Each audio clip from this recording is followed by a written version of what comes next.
आप सभी को जय मसीह की। आज का हमारा विषय है अभिषेक। आज हर एक व्यक्ति को अभिषेक की ज़रूरत है। एक बिजनेसमैन को अपने बिजनेस को चलाने के लिए अभिषेक की ज़रूरत है। एक बीमार को अपनी चंगाई को पाने के लिए अभिषेक की ज़रूरत है। एक हाउसवाइफ को अपने हाउस को मैनेज करने के लिए अभिषेक की ज़रूरत है। अब आप सोचते होंगे कि यदि अभिषेक इतना ज़रूरी है तो यह अभिषेक हम कैसे पाएं और यह किन लोगों की ज़िंदगी में कार्य करता है। तो आज मैं आपको बताऊंगी। फर्स्ट पॉइंट है, जो व्यक्ति अपने पापों को मान लेते हैं और उन्हें छोड़ देते हैं। सेकंड पॉइंट है, जिनका रिश्ता परमेश्वर के साथ मजबूत है। थर्ड पॉइंट है, जिनका विश्वास केवल परमेश्वर पर ही है। हर एक समय में, हर एक हालात में, अगर आज सब कुछ ठीक है तो प्रभु मेरे प्रभु हैं। पर जब हालात बदलते हैं, परीक्षाएं आती हैं, हालातों के साथ कहीं उनका परमेश्वर तो नहीं बदलता। हर प्रॉब्लम्स में, हर मुसीबत में परमेश्वर मेरा परमेश्वर है। हालेलुया। फोर्थ पॉइंट है, जो लोग मेहनती होते हैं। आपने कभी देखा है कि जो बाइबल में किन लोगों ने मसा को पाया है, किन लोगों की ज़िंदगी पे अभिषेक ठहरा है। अगर हम एलिशा की लाइफ को देखें तो एलिशा एक फ्री व्यक्ति नहीं था। वचन हमें बताता है कि एलिशा के पास 12 जोड़ी बैल थे। तो वो एक फ्री, नाकामयाब, फेलियर पर्सन नहीं था। परमेश्वर कभी भी ऐसे लोगों को नहीं चुनता जो अपनी दुनिया में जीते हैं कि यदि हम परमेश्वर में आ जाएं, प्रभु को पालें, तो हमें एक अला दिन का चिराग मिल गया है जिसे हम रब करेंगे। तो इसमें तो वही बात हो गई ना कि पहले समय में लोग चिराग को रगड़ कर बोलते थे कि जिन आ गया और भाई तू मेरे लिए ये कर, मेरे लिए वो कर, और बस अंतर इतना ही है। आज आप प्रभु में आ गए, आज आप प्रभु में आ गए हैं तो अब जिन की बजाय, चिराग को रगड़ने की बजाय अब हम कहते हैं कि प्रभु तेरा मसा हमारी ज़िंदगी में आ गया, मैंने प्रेयर तो कर ली है, तो बस आप जल्दी से ये मेरे लिए कर दें। सिर्फ इतना ही फ़र्क हो गया? नहीं, जो मेहनत करते हैं, जो अपनी आशीषों के लिए घुटनों पर लड़ते हैं, उनके लिए परमेश्वर असंभव को संभव करते हैं। आमेन। फिफ्थ पॉइंट, और जो लोग रिजेक्टेड होते हैं, घर वालों की तरफ से रिजेक्टेड होते हैं, जैसे हमने दाऊद की लाइफ को देखा, यूसुफ की लाइफ को देखा। और 6 पॉइंट है, और जो लोग अपने सब कुछ से परमेश्वर की महिमा करते हैं, जिनकी सेवा लोगों की वाहवाही पर नहीं टिकी होती, वह हर समय परमेश्वर को अपने सामने रखकर परमेश्वर की सेवा करते हैं। चाहे मनुष्य उनकी तारीफ करें या ना करें, लोग उन्हें भला कहें या ना कहें, पर वह परमेश्वर के लिए करते हैं, परमेश्वर की दया के लिए करते हैं। तो मसा उनकी ज़िंदगी में कार्य करता है, मसा उनके बंधनों को तोड़ता है। हालेलुया। अब आपका सवाल होगा कि हम अभिषेक को कैसे पाएं? तो अभिषेक कौन पा सकता है? जो व्यक्ति अपने पापों को मान लेता है और उन्हें छोड़ भी देता है। आज जब व्यक्ति अपने पापों को मान लेते हैं, उन्हें छोड़ देते हैं, तो परमेश्वर उनकी ज़िंदगी में एक पैमाने का अभिषेक उन्हें देते हैं। उन्हें अभिषेक जब मिलता है तो आज हर एक विश्वासी जब परमेश्वर की हजूरी में अपने गुनाहों से तौबा करके आगे बढ़ता है, तो प्रभु उन्हें भेंट स्वरूप अभिषेक देते हैं।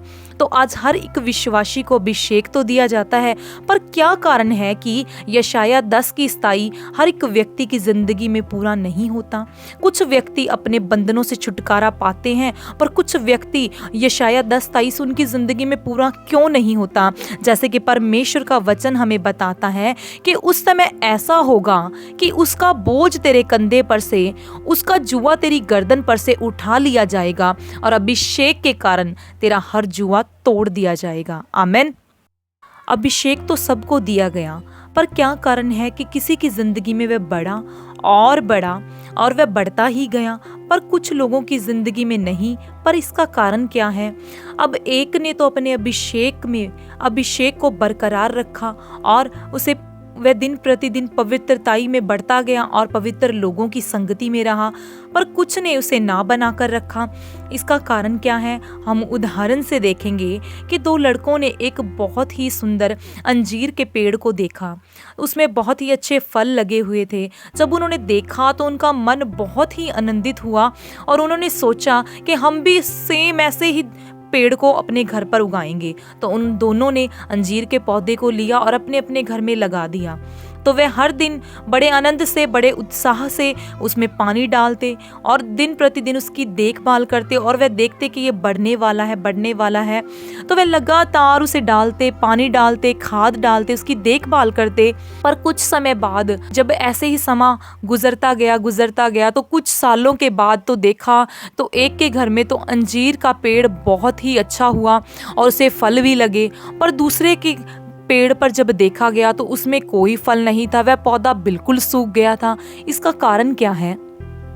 जब दूसरे लड़के से पूछा गया कि क्या कारण है कि इस दूसरे पेड़ को कोई फल क्यों नहीं लगा, तो उस लड़के ने बताया कि मैं शुरू में तो बहुत ही उत्साह के साथ इसे पानी डालता था और प्रतिदिन मैं इसकी देखभाल करता था, पर जो अंजीर का पेड़ मैंने देखा था जो फलों से भरा था, पर मेरे इस पेड़ में तो कोई बदलाव ही नहीं आ रहा था, इसे फल ही नहीं लग रहे थे।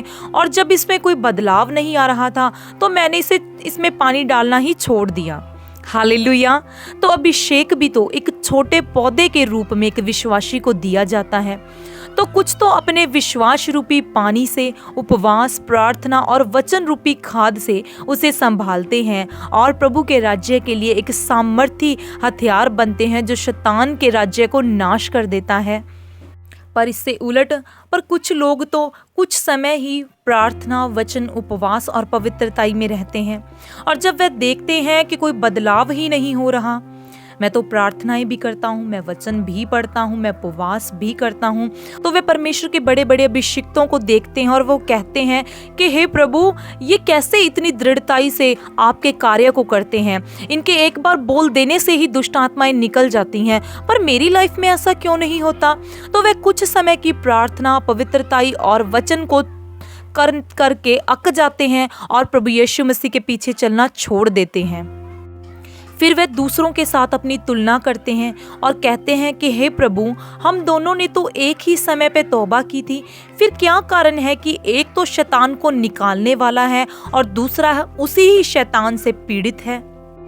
अब एक लड़के ने ध्यान से देखा कि परमेश्वर के दास जो कि बहुत ही अभिषिक्त थे और वह बहुत ही परमेश्वर का काम सामर्थ्य रीति से कर रहे थे, तो वह उसे देखकर बहुत ही ज़्यादा प्रभावित हुआ और कहने लगा, है परमेश्वर के दास, मेरे सिर पर भी हाथ रखें। जो मसा आपकी ज़िंदगी में कार्य कर रहा है, जिस अभिषेक के नीचे आप बड़े बड़े कामों को कर रहे हैं, वो सेम अभिषेक मेरी ज़िंदगी में आ जाए।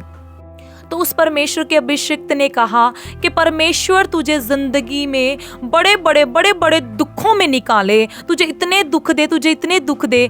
तो वह लड़का चौंक गया और कहने लगा, हे प्रभु के दास, आप ये क्या बोल रहे हैं? मैंने तो बोला है कि आप मुझे मसा दें, वो अभिषेक दें जो आपकी जिंदगी पे है, पर आप तो मुझे दुखों के लिए मेरे जीवन पे घोषणा किए जा रहे हैं।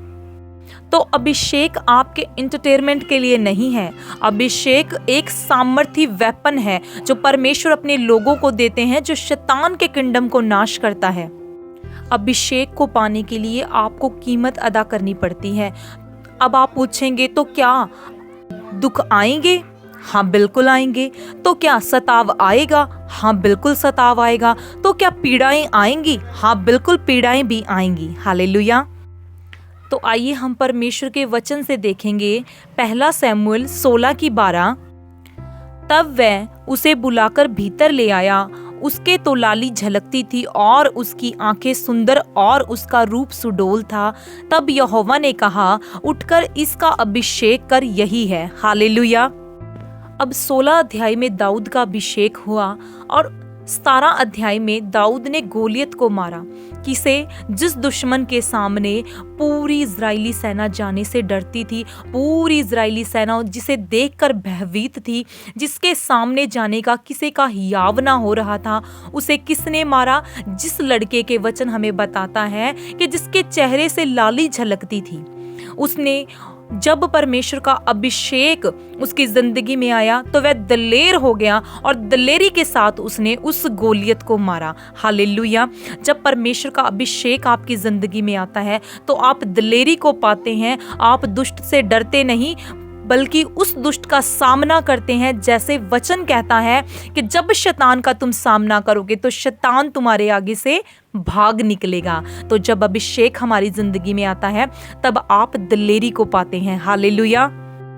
मत्ती की पुस्तक 3 अध्याय उसका 16 वचन, और यीशु बपतिस्मा लेकर तुरंत पानी में से ऊपर आया और देखो उसके लिए आकाश खुल गया और उसने परमेश्वर के आत्मा को कबूतर की नाई उतरते और अपने ऊपर आते देखा। हालेलुया। प्रभु यीशु मसीह तीसरे अध्याय में प्रभु यीशु मसीह का अभिषेक हुआ और चौथे अध्याय में शैतान के द्वारा प्रभु की परीक्षा हुई। जब अभिषेक आपकी जिंदगी में आता है तो आप की जिंदगी में परीक्षाएं आती हैं। वह परीक्षा 2 तरह की होती है।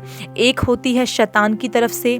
वो परीक्षा कोई भी हो सकती है, जैसे आपकी टेस्टिमनीज में डिले को पैदा करना, आपकी किसी आशीष को रोक लेना। और दूसरी परख होती है परमेश्वर की ओर से।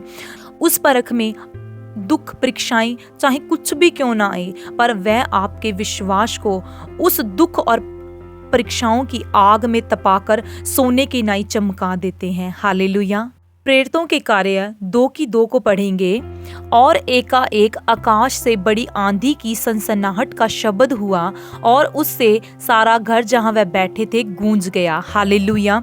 वचन हमें बताता है कि जब आत्मा तुम पर आएगा, प्रभु यीशु मसीह ने कहा कि जब पवित्र आत्मा तुम पर आएगा तुम सामर्थ को पाओगे। तो 2 अध्याय में पवित्र आत्मा से प्रेरित परिपूर्ण हो गए, पतरस का अभिषेक हुआ। तो जब वचन बताता है हमें कि जब अभिषेक आता है तो दिलेरी आती है।